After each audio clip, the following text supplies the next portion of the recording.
আবেগ আর অনুভূতি জ্বলন্ত মোমবাতির মতো, যতক্ষণ জ্বলবে ততক্ষণ আছে, যখন শেষ হয়ে যাবে তখন সেও শেষ হয়ে যাবে। মানে হলো সেই অনুভূতিটাও শেষ হয়ে যাবে, তৈরি হবে নতুন কোনো অনুভূতি, জ্বলবে নতুন কোনো মোমবাতি। কিন্তু বাস্তবতা সূর্যের মতো, সে তার অবস্থানে নির্দিষ্টভাবে জ্বলতে থাকে, কখনো উত্তাপ বেশি ছড়ায়, কখনো উত্তাপ কম ছড়ায়। কখনো তার প্রচণ্ড উষ্ণতায় ফুলগুলো ঝরে যায়, আবার নরম কোমল ছোঁয়ায় ফুলগুলো ফুটে ওঠে। মাশাআল্লাহ, কি সুন্দর রঙ্গনগুলো ফুটে উঠেছে। অন্যদিকে বৃষ্টিতে স্নান করে কি সুন্দরভাবে সে আবার সেজে উঠেছে। এই সব কিছুই বাস্তবতা। জীবনও এইরকম, কখনো রোদ, কখনো বৃষ্টি, কখনো রাগ, কখনো অভিমান, কখনো হাসি, আবার কখনো বা কান্না। সব কিছু মিলিয়েই চলে জীবনের গল্প গাথা। হ্যালো এভরিওয়ান, আসসালামু আলাইকুম। ওয়েলকাম ব্যাক টু গল্প গাথাস অ্যানাদার নিউ ব্লগ।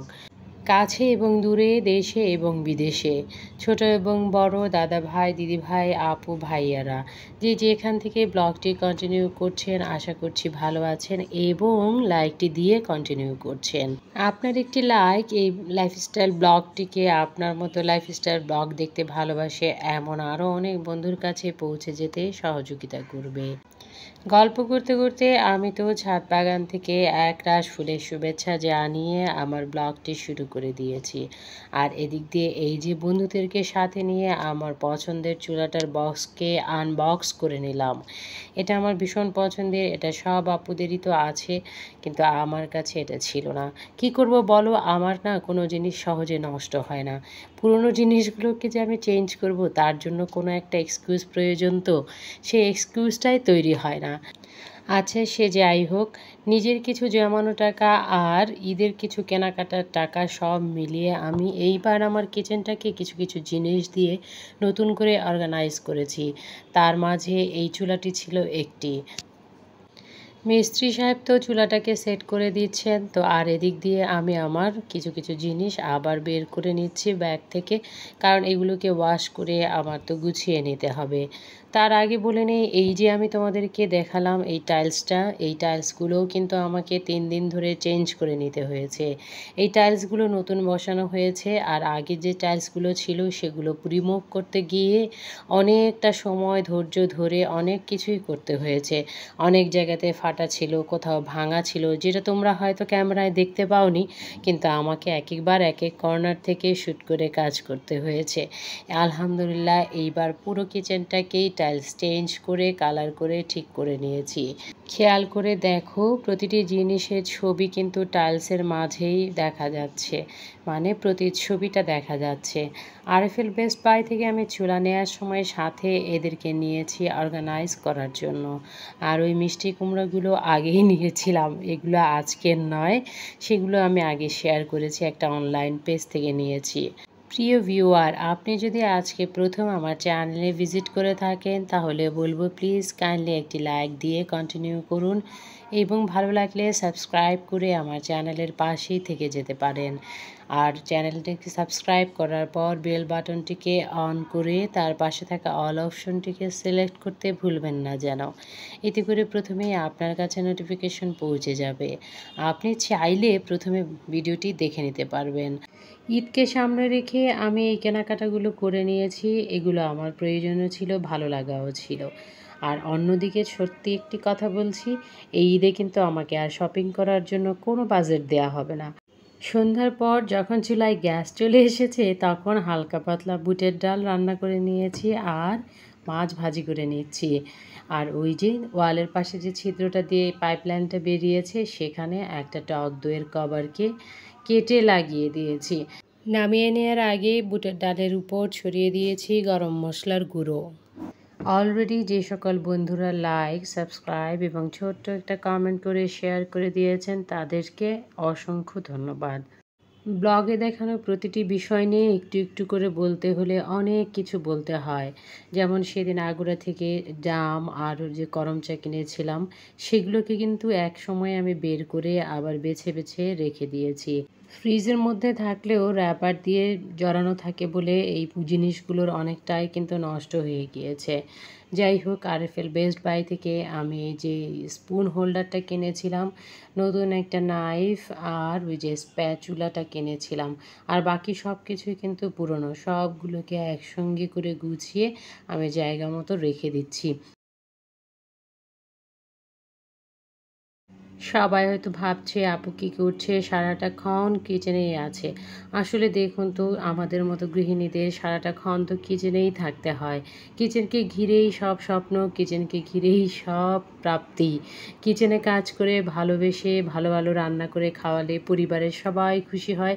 আবার কিচেনে কাজ না করে রান্না ভালো না হলে কেউ খুশি হয় না। সেখানেও কিন্তু একটা অপ্রাপ্তি কাজ করে। তাই কিচেনটা যখন গুছানো মনের মতো হয় তখন কাজ করতে বেশ ভালো লাগে। একটি অর্গানাইজার বক্সে আমি ৪ রকমের গুঁড়ো মশলাকে গুছিয়ে নিয়েছি, আর দ্বিতীয়টাতে নিব খাড়া মশলাগুলোকে গুছিয়ে। গ্যাস বার্নার যতটা সুন্দরই হোক না কেন, সেখানে কিন্তু গ্যাস সাপ্লাই না থাকলে রান্না করার কোনো ওয়ে নাই। তাই আমাকে দুটো কর্নার অর্গানাইজ করতে হয়। একটি নর্মাল গ্যাসের জন্য, আরেকটি হলো ইলেকট্রনিক্স ডিভাইসের জন্য। আমার অবশ্য এতে কোনো অসুবিধা হয় না, কারণ আমার দুটোতেই কার্ড সিস্টেম। আমার ইলেকট্রিসিটিও কার্ডে বিল দিতে হয়, আমার গ্যাসও কার্ডে বিল দিতে হয়। সেক্ষেত্রে আমার গ্যাসের চেয়ে ইলেকট্রিসিটিতেই রান্না সহজ এবং সাশ্রয় মনে হয়। কারণ আমি ৩০০ টাকার গ্যাস বললে ২ মাস চলে যায়। কারণ গ্যাস তো থাকেই না, আমি ওখানে কী রান্না করব? এর চেয়ে আমি ইলেকট্রিসিটিতে রান্না করি, সেখানে আমার সময় বেঁচে যায়। এত কিছু হিসেব নিকেশ করতে গিয়ে আমার মনে পড়ল ব্লগার সুলতানা আপুর কথা।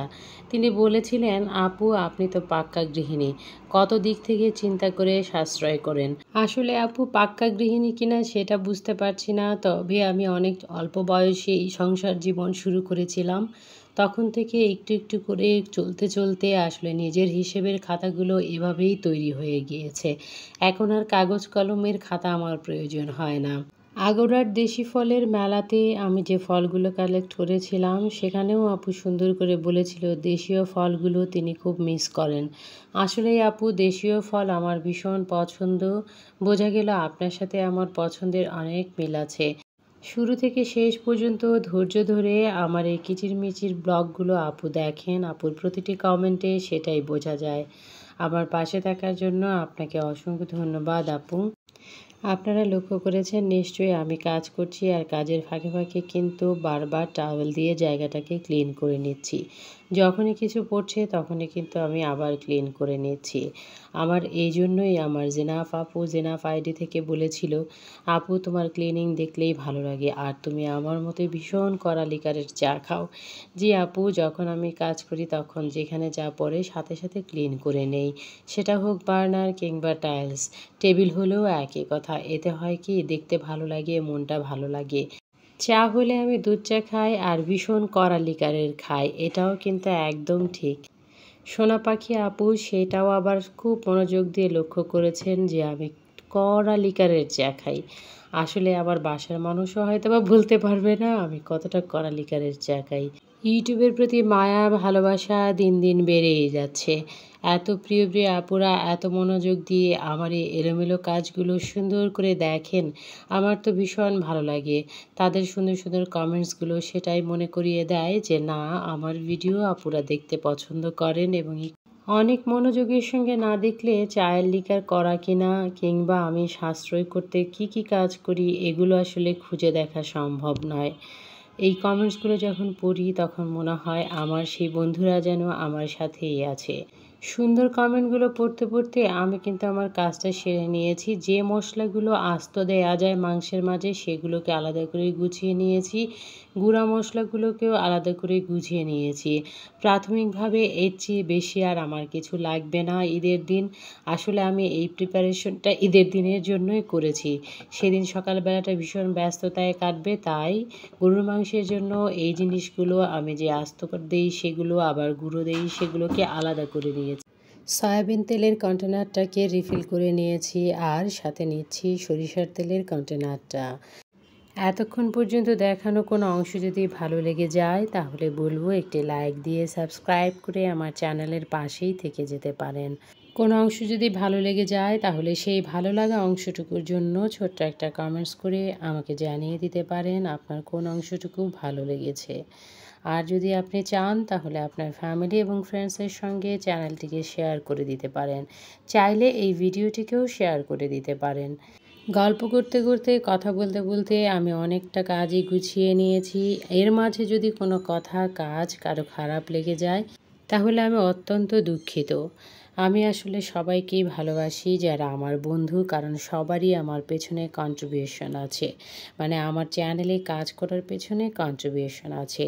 ইউটিউবের বাইরেও আমার নীরব অনেক বন্ধু আছে যারা প্রতিনিয়ত আমাকে ওয়াচ টাইম দিয়ে সহযোগিতা করে যাচ্ছে। তাদের জন্য আমার রইল শুভকামনা, শুভেচ্ছা। সবাইকে অগ্রিম ঈদের ঈদ মোবারক জানিয়ে শেষ করছি আজকের মতো। দেখা হবে নতুন কোনো দিন নতুন কোনো ব্লগে। সেই পর্যন্ত আমার পাশেই থাকবেন। টাটা, আসসালামু আলাইকুম, আল্লাহ হাফেজ।